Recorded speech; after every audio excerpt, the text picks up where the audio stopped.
Hola, esto es New Books Network en español. Hola, ¿qué tal? Este es Bernardo Batislazo para New Books Network en español.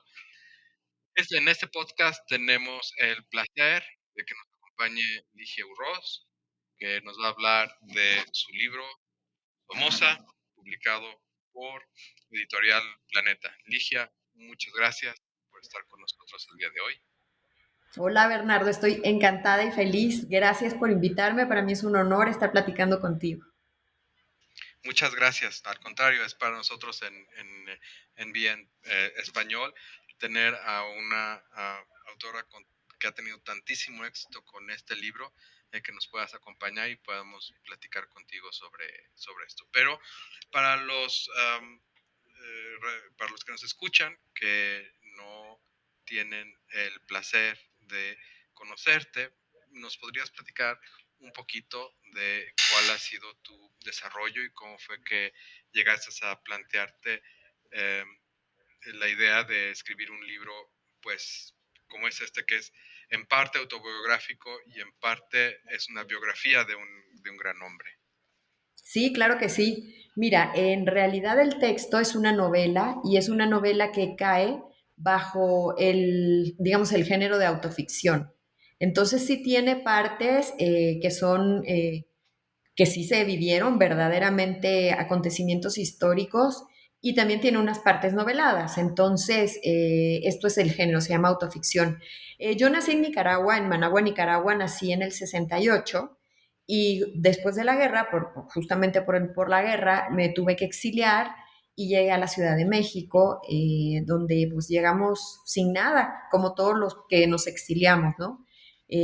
A empezar de nuevo, a estudiar acá y bueno, hice mis estudios, luego estudié en el ITAM, la carrera de economía, luego me fui a Londres, a la London School of Economics, a estudiar una maestría en Industrial Relations and Personnel Management y me puse a trabajar 25 años en el sector financiero, en un banco, y ahí estaba en planeación estratégica, haciendo proyectos de desarrollo corporativo, mergers and acquisitions, todo ese tipo de cosas, ¿no?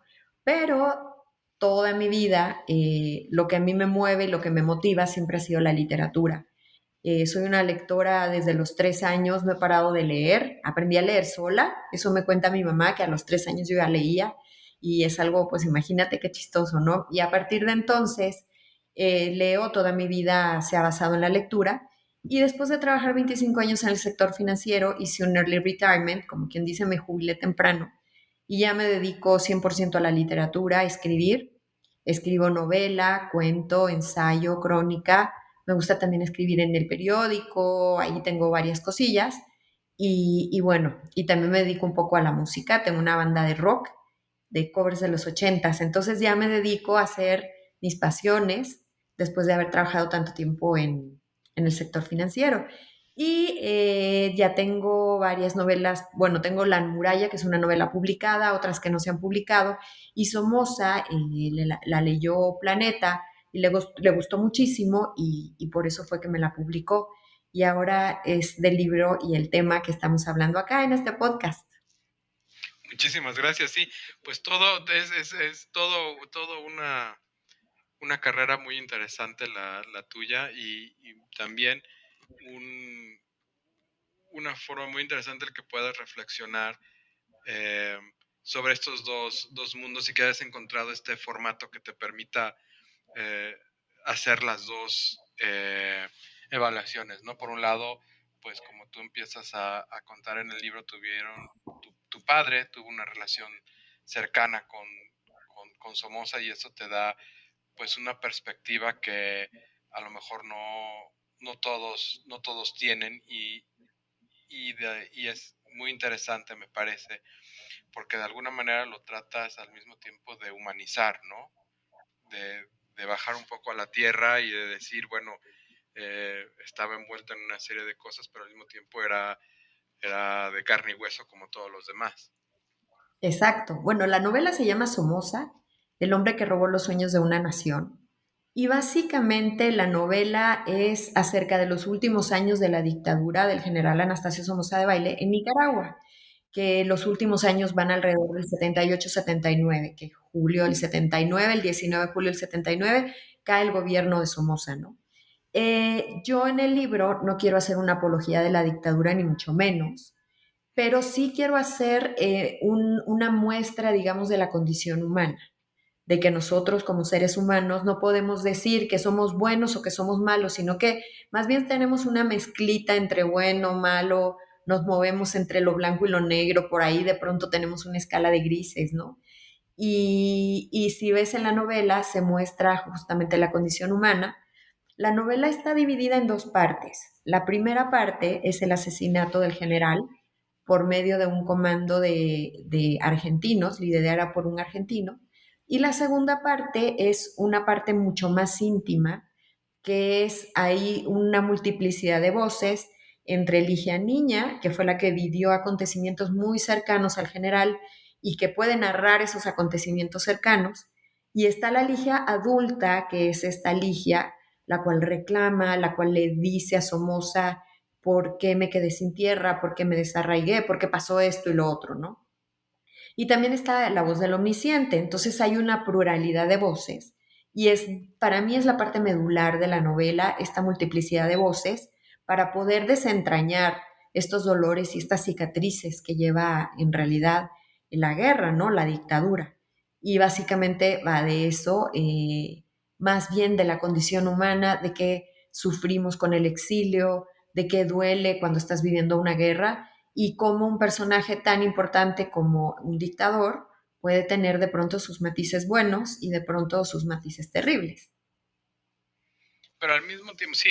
Y está muy claro en el estilo en el que tú estás escribiendo cómo aparecen esas diferentes voces, porque no es solamente la novela, sino haces muy claro tanto en el texto como en el mismo formato del texto, cómo van apareciendo esas diferentes voces. Sin embargo, una duda que me quedó a mí desde el principio era, ¿por qué solamente dos partes? ¿Por qué no una tercera parte? Si había una Ligia niña y una Ligia adulta que reflexionaba sobre esa infancia, ¿por qué no una Ligia también adulta que nos comparte lo que es vivir en el exilio? Sí, yo creo que eso ya debe de ser material de otra novela, porque Somoza, el hombre que robó los sueños de la nación, era básicamente los años de la dictadura y lo que había pasado en los años de la dictadura. Y yo quería ver los crímenes de la guerra, lo que pasaba con la gente en la guerra, con una niña de 11 años, con sus padres, con una familia y con el exilio. Creo que, y es más, de hecho la novela se termina cuando la familia llega a México. Pasan algunas semanas nada más, que son como 2 semanas, y es cuando cae el gobierno de Somoza, y ahí acaba.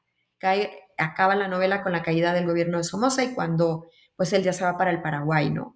Y pues sí, creo que sí se puede seguir escribiendo porque siempre se puede seguir escribiendo y creo que para mí la novela acababa ahí, que era lo que yo quería entregar, mi punto de vista de esos años de dictadura, pero por supuesto que se puede seguir escribiendo, aunque eso ya no sería materia de la dictadura, sino más bien sería lo que le ocurrió a una familia en el exilio o lo que le ocurrió a esta niña después de las atrocidades de la guerra y llegar a un país diferente.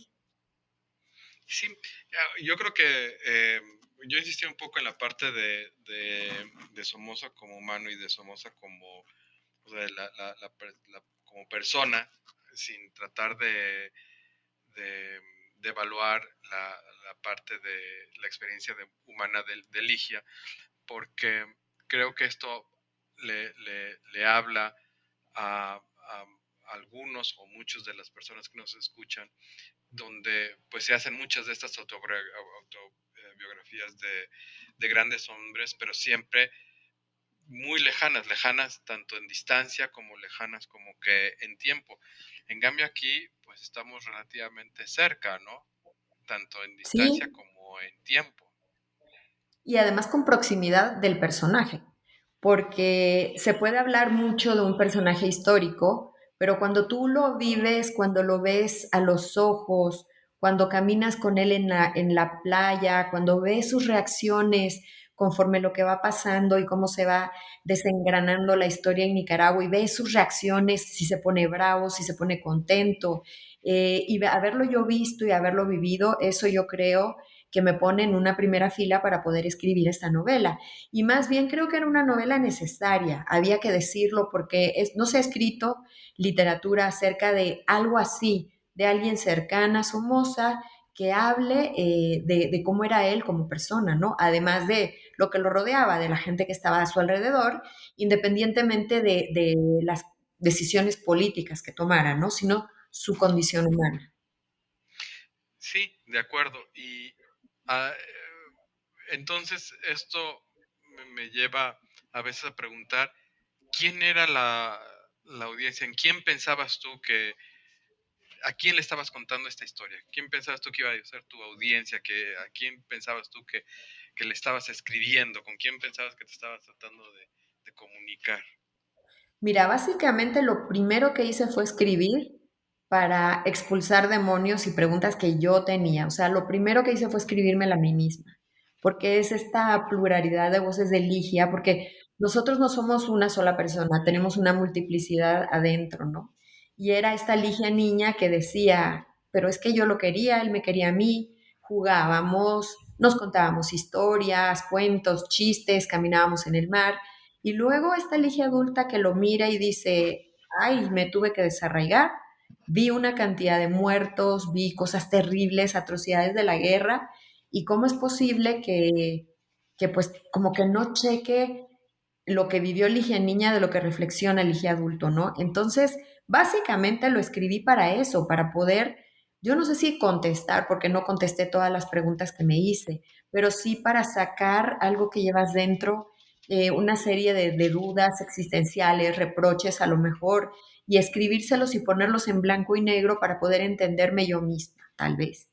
Y ya luego pensé que la audiencia podía ser gente que haya vivido la guerra, gente en Nicaragua, en Centroamérica, gente que siga viviendo dictaduras, que como las tenemos en toda Latinoamérica, pero luego voy más allá y digo, pero es que también hay gente que lo va a leer porque hable acerca de la condición humana, hable acerca de las personas que no somos ni buenas ni malas, que tenemos de todo. Entonces, en realidad, la audiencia va creciendo de mí misma a Nicaragua, a Centroamérica, a Latinoamérica o a algo de la condición humana que puede ser universal. Entonces, así fue como fui escalando, digamos, lo que yo creo que puede hacer la audiencia. Y definitivamente digo, yo me he encontrado de manera anecdótica y además completamente casual, personas, principalmente mujeres, más o menos de la misma edad o más grandes, que se han encontrado el libro y se han motivado y se han regalado el libro porque ese elemento de condición humana, ese elemento eh, de estoy titubeando al decir de género, ¿no? Pero el de Sí. que estemos platicando una historia desde una posición, y corrígeme si estoy mal, no quiero decir muy femenina, pero sí quiero decir como diferente a otras historias, o diferente a lo que sí, a un tipo de novela que podría haberse escrito desde una posición mucho más masculina, está llamando y está generando atracción, ¿no? Al menos digo, de manera casual, lo que tengo la impresión que también está llamando la atención, ¿no? Sí, está generando mucha atención porque es una historia que cuenta una niña y que también cuenta una mujer acerca de una forma íntima. O sea, es como meterte en la casa del dictador y no desde una perspectiva inventada. Obviamente es una autoficción, pero está basada en la realidad. Casi todo lo que cuento son anécdotas reales. De pronto tiene ahí su ficción y lo que tú quieras, pero eso es lo que llama la atención, ¿no? ¿Qué había tras los muros del búnker? ¿Qué había tras los muros de la casa de la loma de Tizcapa de Somoza? ¿Qué había detrás de sus casas de playa, la de Montelimar y la de Puerto Somoza, ¿no? Y así te puedo ir desentrañando todas esas dudas que todo el mundo tiene. Por ejemplo, el búnker, que todo el mundo decía que en el búnker habían cuestiones terribles y que estaba como que casi que para meterse ahí se había una guerra mundial, ¿no? No, el búnker era, le llamaban así, pero era en realidad una oficina común y corriente, que tú la veías y bueno, te daba risa verla. Las casas de playa, si tú te imaginas las de ahora, que ves en la televisión de los artistas o de Rich and Famous no se comparan para nada con las casas de playa de Somoza, que eran en realidad, por ejemplo, Puerto Somoza era una casa chiquita que tenía los aires acondicionados salidos, que ni siquiera era fancy.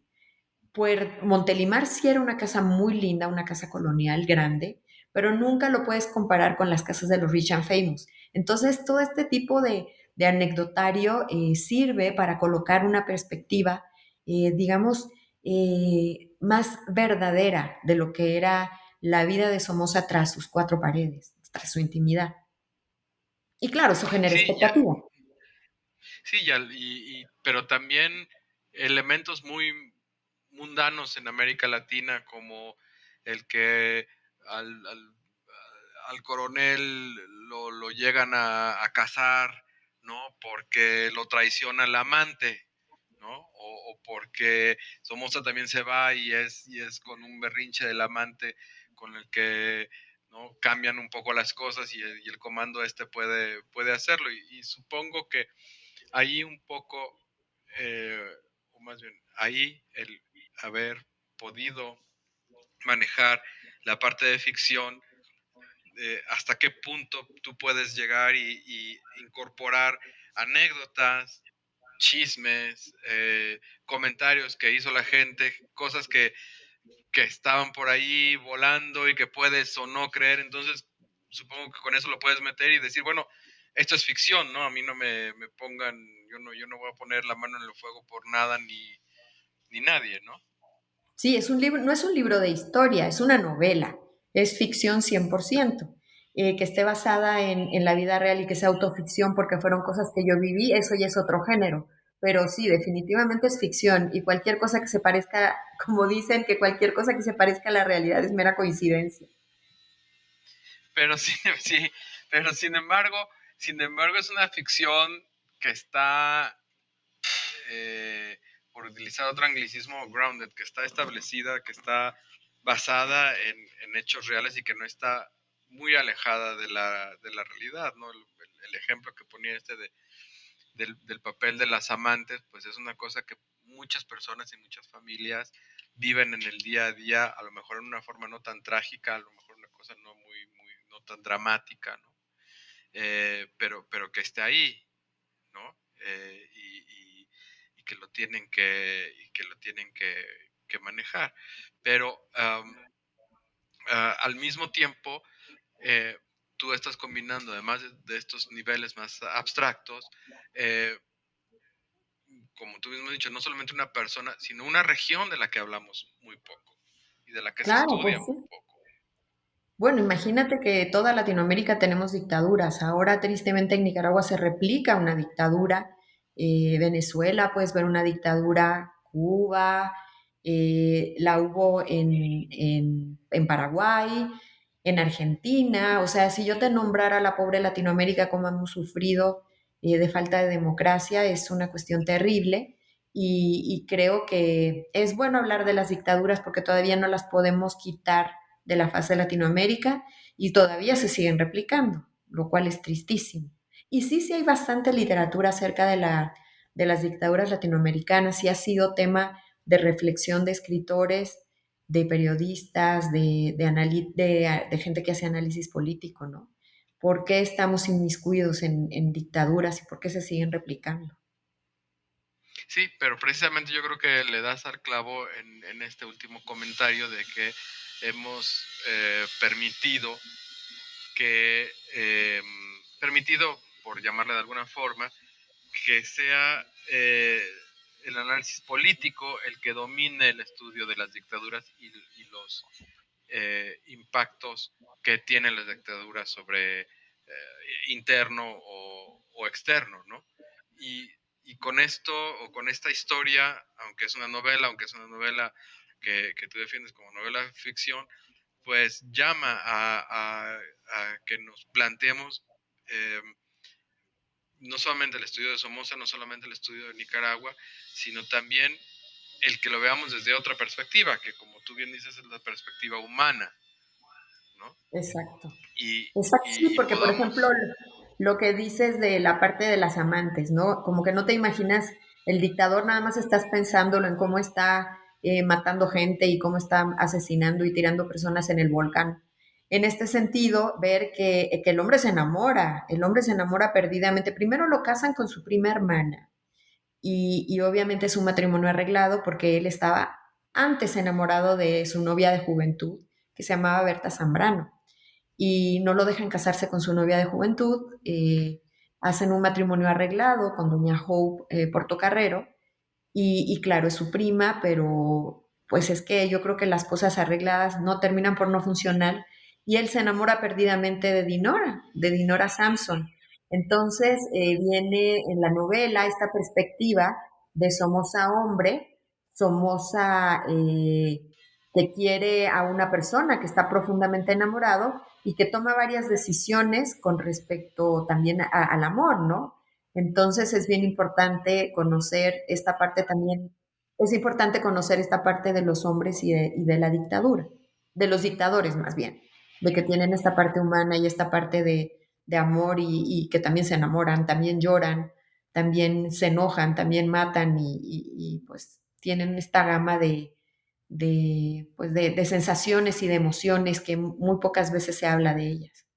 Sí, ¿y cómo fue que como tú entrando a la literatura, qué fue lo que te llevó a tratar de explorar la parte humana? O sea, ¿quién fue el que te influenció? ¿Qué tipo de libros fueron los que te llamaron a tratar de abordar dentro de tu trabajo el explorar el carácter de lo que es el ser humano?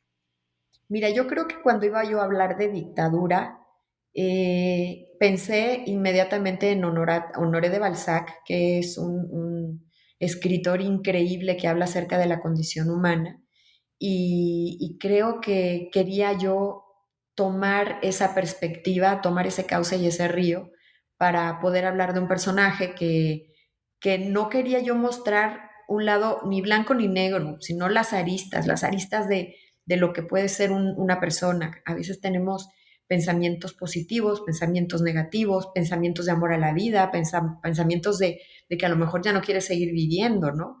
Y todo eso que trata la condición humana era lo que yo quería que se viera en Somoza, para que la gente lo conociera a través de todas sus perspectivas. Y de hecho, al estudiarlo, puedes ver que la primera parte es la perspectiva de los que lo matan y la segunda parte es la perspectiva íntima de alguien que lo quiere. Entonces, aquí también puedes ver un juego de, digamos, en los dos lados de la moneda, porque si tú piensas en que el comando argentino, que es el comando que lo mata, son los buenos, y te lo digo entre comillas, porque supuestamente son los que van a sacar a Nicaragua del peligro de que regrese el dictador o del peligro de que regrese el hijo con la investidura del dictador y siga procreando, digamos, la dictadura per secula seculorum, te das cuenta que este comando argentino también mata y también mata a sangre fría y entonces te das cuenta cómo ellos también sienten y cómo lo quieren asesinar y cómo lo quieren ver muerto. Entonces, como los buenos, supuestamente los buenos, también piensan en sangre y pasan a través de la sangre para cometer este asesinato. Y también ves cómo Somoza, que supuestamente es el lado malo, digo otra vez entre comillas, que es el lado de la dictadura, el lado de la guerra, también tiene sus momentos de amor, sus momentos de ternura, sus momentos de buena gente, ¿no? Así es, así somos los seres humanos. Y entonces en esta misma línea de cómo somos los seres humanos, hay un elemento también aquí de vivencia que tú lo has mencionado, que es la parte de vivir en el exilio. Y ahí me identifico, pero desde el otro lado de la moneda, desde para las personas de nuestra generación, el haber recibido exiliados de Nicaragua, de Argentina, de Chile, y crecer y vivir con ellos nos enriqueció, así como la generación anterior a la nuestra crecieron con emigrantes españoles. Pero, Ujú. ¿cómo te comunicas o cuál es la vivencia que tú le puedes o que tú le quieres transmitir en el libro a las nuevas generaciones que no han tenido estas experiencias? Mira, yo creo que es bien importante saber que en el momento en el que tú migras, pueden ser varias causas de tu migración. Por lo general pueden ser causas de desastres naturales, ¿no? Que te tienes que ir de tu lugar porque ahí ocurrió o un terremoto o algo terrible en la naturaleza que tuviste que exiliarte. O causas como la guerra o causas económicas, que ya no puedes obtener el sustento de tu familia y decides marchar al norte a lo mejor para poder mandar dinero y que la familia pueda vivir mejor. Entonces yo creo que la perspectiva del migrante cambia de acuerdo a si fue una decisión propia o si fue una decisión de guerra o una decisión completamente violenta. En mi caso, yo no decidí. Yo tuve que exiliarme porque así fue, porque estábamos viviendo una guerra y porque yo tenía 11 años, porque yo no decidía, decidían mis padres. Y creo que de acuerdo a la manera en la que migras, puedes tener diferentes perspectivas y diferentes ideas de lo que es vivir en otro país. Aunque fíjate que para mí ha sido, y retomo las ideas del profesor Guillén, que es un grande de la literatura comparada, y él habla mucho del exilio y de la migración, y te dice que aprendes muchas cosas, aprendes muchísimo, porque lo que hay en un país y lo que hay en otro, lo que hay en una lengua y la que hay en otra es completamente otro mundo, y eso te ayuda a ser más empático, te ayuda a conocer más acerca de los hombres, que es esto de la condición humana. Cuando hablas otro idioma, cuando quieres hacer algo de la literatura comparada y te das cuenta que hay, por ejemplo, no sé, conceptos que no existen en un idioma, pero que sí existen en otros, te abre la perspectiva. Y yo quise asimilar estas ideas y verlo del lado positivo, ¿no? Y hacerme, yo creo que una persona un poco más empática, una persona que conozca más acerca de los hombres, espero, porque creo que sí puedes tomar el camino de la amargura y el camino de ya dejé todo atrás, o tomar el camino pues de intentar ser un poco más sabio, ¿no? Intentar ser, conocer un poco más. Y yo a los jóvenes les diría eso, que conozcan, que si pueden viajar, que si pueden conocer más de otras culturas, pues es una cosa que te enriquece. Lo mío fue a fuerza, pero si lo puedes hacer de verdad por conocimiento, es una maravilla. Y muchas gracias.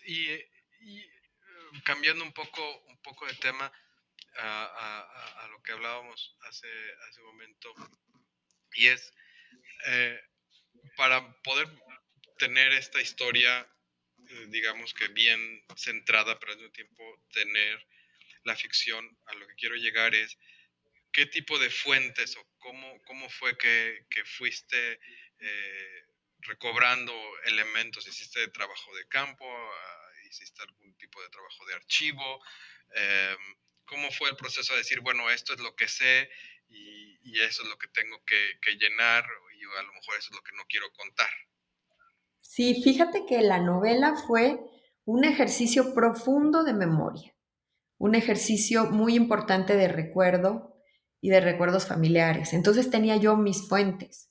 Mi fuente principal es lo que yo recuerdo, lo que yo vi, lo que yo olí, sentí. Y luego tenía la fuente de los diarios de mi papá.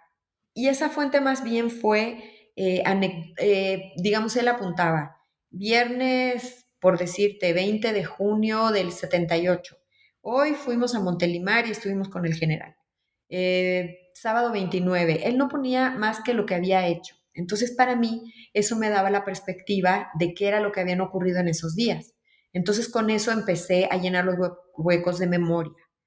Y luego vino todo el estudio de la mentalidad y de cómo pensaba Somoza.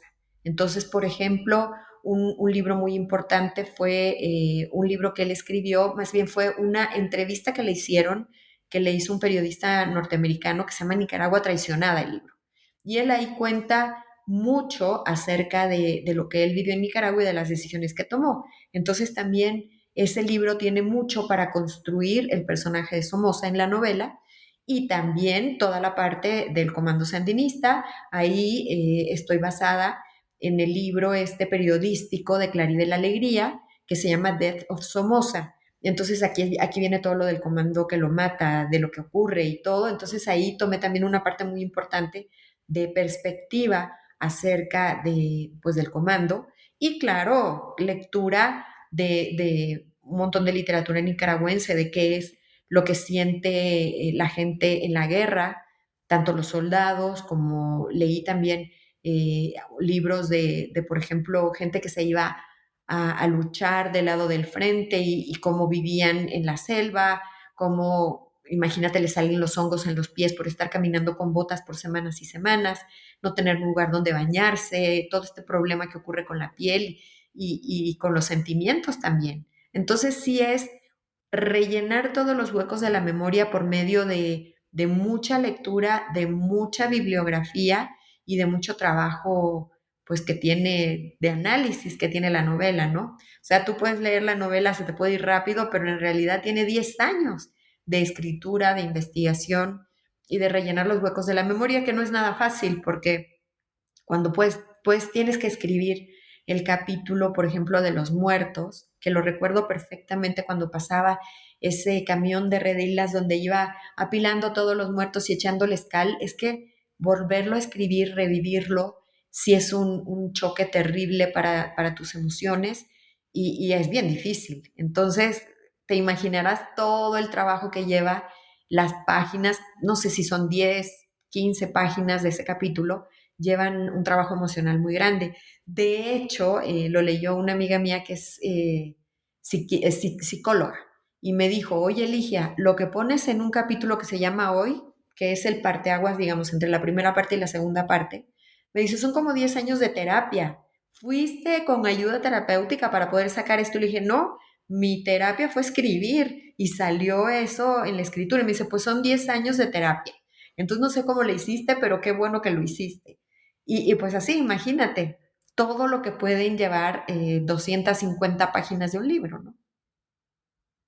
Muy bien, pues qué bueno que haya sido eso. Es realmente un trabajo que a muchos niveles es muy, muy interesante y te agradecemos que nos hayas podido prestar un poco de tu tiempo para platicar sobre él. Nada más para finalizar, quisiéramos conocer un poquito más sobre qué es lo que estás trabajando ahora y cuáles son tus planes de publicación en el futuro cercano. Claro que sí, siempre estoy en un colectivo de mujeres que se llama Mujeres que Cuentan y siempre estamos produciendo cada año un libro nuevo acerca de lo que sea. Ya hemos escrito cuento abierto, hemos escrito mujeres que cuentan secretos, mujeres que cuentan eróticos, son 11 mujeres que cuentan erotismo, mujeres que cuentan de miedo. Entonces siempre estoy con este colectivo, siempre estoy escribiendo cuentos para el colectivo de mujeres y me gusta mucho. Entonces seguiré escribiendo cuentos, seguiré con el colectivo de Mujeres que Cuentan, que son mujeres de toda Latinoamérica. Y ahora también he escrito varios artículos y notas para los periódicos y seguiré. Y ahorita sí mi proyecto más importante es mi siguiente novela. Y la siguiente novela básicamente va a tratar de adicciones en mujeres. Entonces iba a ser un libro muy, muy fuerte, pero ya estoy en esas. Estamos en la estructura, estoy ya empezando a escribirlo, entonces pues ya trabajando en él. ¿Y también es autobiográfico en ese sentido? No, para nada. No, ahí sí que no. Obviamente tiene tu emoción regente y sí le pones mucho de tus emociones, pero no. No, qué bueno y soy una afortunada de no tener ninguno de ese tipo de adicciones, ¿no? Pero pues ya Claro, pero saldrán de todas en la maneras novela. es, es un tema delicado y muy importante. Pues muy bien. Pues, Ligia Urroz, muchísimas gracias por platicar con nosotros en New Books Network en español. Y a los que nos hayan escuchado, si les gustó esta entrevista, por favor suscríbanse a nuestro canal. Muchas gracias, Ligia. Al contrario, muchas gracias. Fue un gustazo platicar. Gracias por escuchar New Books Network en español.